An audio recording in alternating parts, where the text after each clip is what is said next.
Welcome to the Stronger American Daily Health and Fitness Brief, where we go over the latest health and fitness research, tackle one injectable peptide a day and the supplements that work synergistically or have similar impacts, and cover one muscle each day, expanding your knowledge and know-how. Here's what you need to know today. Let's start with what the research is telling us right now. A new study from the Endocrine Society's ENDO 2026 conference found that testosterone therapy works best in older men when it is paired with a structured lifestyle program, including high-quality protein and daily aerobic exercise. On its own, testosterone did not replace the need for diet and exercise changes.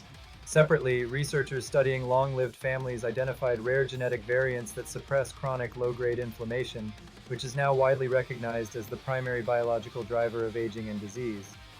Now, today's peptide research update. AOD9604 is a synthetic peptide derived from the C-terminus of human growth hormone, specifically the 176 to 191 fragment.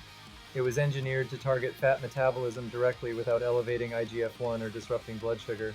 A 2025 peer-reviewed comprehensive review documented AOD9604 as activating satellite cell repair pathways and potentially supporting cartilage repair alongside its fat-burning effects.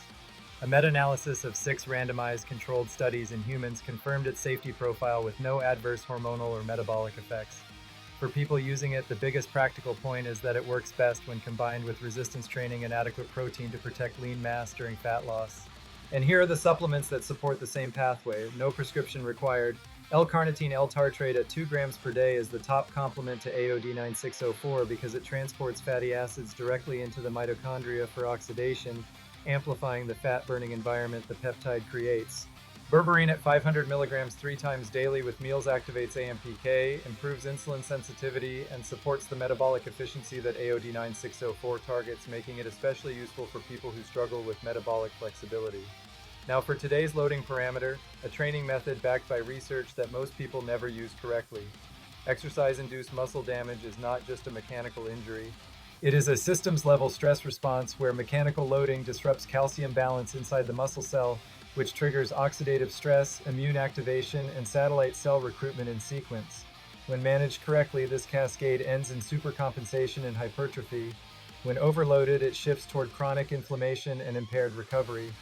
The practical takeaway is that eccentric dominant training belongs in accumulation blocks, not peaking weeks. Cold immersion right after training blunts the immune cascade and may reduce the hypertrophy signal, so save that tool for competition preparation rather than base building phases. And finally, today's muscle of the day, Biceps Femoris. The Biceps Femoris is the lateral hamstring muscle with 2 heads. The long head crosses both the hip and knee and is the primary target of Romanian deadlifts and hip hinge training. Weakness here shows up as poor deceleration, anterior pelvic tilt, and reduced sprint speed. Tightness presents as a pulling sensation behind the knee, low back ache after sitting, and difficulty hinging without rounding the lower back. The Romanian deadlift is the best exercise to load it through its full range, and a supine single-leg hamstring stretch held for 30 to 45 seconds per side is the go-to recovery stretch. Share and subscribe for more daily health and fitness briefs. Visit StrongerAmerican.com for more and sign up for our weekly newsletter. Train hard, live strong.